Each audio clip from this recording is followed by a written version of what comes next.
Amazon prime ఓటీటీలో తమిళంలో విడుదలైన సార్ మూవీ అయితే ఇప్పుడు స్ట్రీమింగ్ అవుతుంది. మరి ఈ తమిళ సార్ మూవీ ఎలా ఉందో మన రివ్యూలో తెలుసుకుందాం. ఇక స్టోరీ విషయానికి వస్తే ఈ స్టోరీ 1960-80ల మధ్యలో జరుగుతుంది. అది అడవి ప్రదేశానికి ఆనుకొని ఉన్న ఒక చిన్న గ్రామం. అక్కడ కొండయ్య స్వామి కుటుంబమే పెత్తనం చేస్తూ ఉంటుంది. ఆ ఊరి ప్రజలంతా పోతురాజు అను గ్రామదేవతను కొలుస్తూ ఉంటారు. కొండయ్య స్వామి తన ఒంటిపై పోతురాజు పూనుతున్నాడని నాటకమాడుతూ ప్రజలను తప్పుదోవ పట్టిస్తుంటాడు. ఈ విషయంలో అతనికి వడ్డీ వ్యాపారస్తుడైన కమలయ్య వంటి కొంతమంది సపోర్టు ఉంటుంది. అలాంటి పరిస్థితుల్లో ఆ ఊరికి అంజన్నరావు మాస్టర్ గా వస్తాడు. అక్కడి ప్రజలకు చదువు గొప్పతనం గురించి చెబుతాడు. అయితే అక్కడి వారు చదువుకుంటే భవిష్యత్తులో తమని ఎదిరిస్తారని భావించి కొండయ్య స్వామి ఎప్పటికప్పుడు ఆ ఊళ్ళోని బడిని కూల్చడానికి ప్రయత్నిస్తూ ఉంటాడు. అయినా వాళ్ళను ఎదిరిస్తూ ఆ బడిని కాపాడుతూ వచ్చిన అంజన్నరావు ఒకానొక సమయంలో మతిస్థిమితం కోల్పోతాడు. అదే సమయంలో అంజన్నరావు కొడుకు అంజయ్య ప్రభుత్వ ఉపాధ్యాయుడిగా ఆ గ్రామానికి వస్తాడు. తన తండ్రి ఆపిన చోటు నుంచి తాను సంస్కరణలు మొదలు పెడతాడు. బడిని అభివృద్ధి చేస్తూ వెళ్తుంటాడు. అలా 30 ఏళ్ల పాటు అక్కడ ఎన్నో ఇబ్బందులు ఎదుర్కొంటాడు.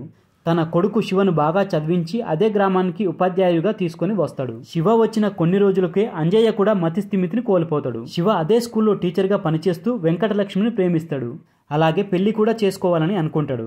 అయితే పెళ్లి అయిన కొన్ని రోజులకే ఆమె కనిపించకుండా పోతుంది. శివకి కూడా మానసిక స్థితి సరిగ్గా లేకపోవడం వల్లనే భార్య వెళ్లిపోయిందనే ప్రచారం జరుగుతూ ఉంటుంది. దాంతో తన తాత కాలం నుంచి జరుగుతున్న కుట్రపై శివకి అనుమానం కలుగుతుంది. మరి అప్పుడు శివ ఏం చేస్తాడు, మరి ఆ తర్వాత ఏం జరుగుతుంది, చివరికి శివకు ఊర్లో ఉన్న సమస్యకు పరిష్కారం దొరికిందా అని తెలుసుకోవాలని అనుకుంటే మనం ఈ సినిమాను చూడాల్సిందే. ఓవరాల్ గా ఎలా ఉంది అంటే ఖచ్చితంగా ఒకసారి చూడాల్సిన సినిమానే ఇది. మరి మొత్తంగా ఎలా ఉందో మన విశ్లేషణలో తెలుసుకుందాం ఇప్పుడు. దానికంటే ముందు ఫ్రెండ్స్, మన ఛానల్లో ఇలాంటి మంచి కంటెంట్ ఉన్న సినిమాలకు సంబంధించిన రివ్యూస్ వస్తూనే ఉంటాయి. అలాగే పుష్ప 2 మూవీకి సంబంధించిన కలెక్షన్ల వీడియోలు రెగ్యులర్ గా వస్తూనే ఉంటాయి మన ఛానల్. మరి వీటన్నింటి గురించి తెలుసుకోవాలని అనుకుంటే మన ఛానల్ ని తప్పకుండా సబ్స్క్రైబ్ చేసుకోండి. అలాగే ఈ వీడియో నచ్చితే మాత్రం తప్పకుండా లైక్ కొట్టి చూడండి. ఇక వీడియోలోకి వెళ్ళినట్లయితే 1960-80లలో వెనుకబడిన ప్రాంతాలలో చాలా సహజంగా కనిపిస్తూ వచ్చిన సంఘటనలను తీసుకొని చాలా చక్కగా తీర్చిదిద్దిండు ఈ కథని దర్శకుడు. అయితే అప్పట్లో గ్రామాలలోని నిరక్షరాస్యతను అడ్డుపెట్టుకుని కొన్ని కుటుంబాల వారు తమ పెత్తనాన్ని కొనసాగించేవారు.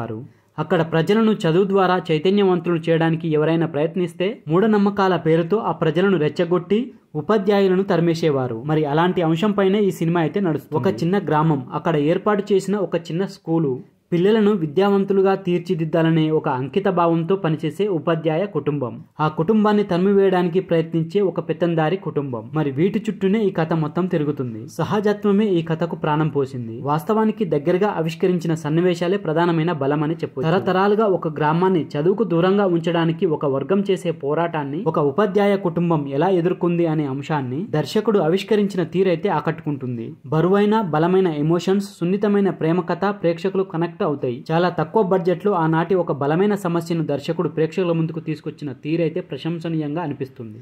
ఇక ప్రధాన పాత్రలు పోషించిన ఆర్టిస్టులంతా తమ పాత్రలకైతే న్యాయం చేసిర్రు.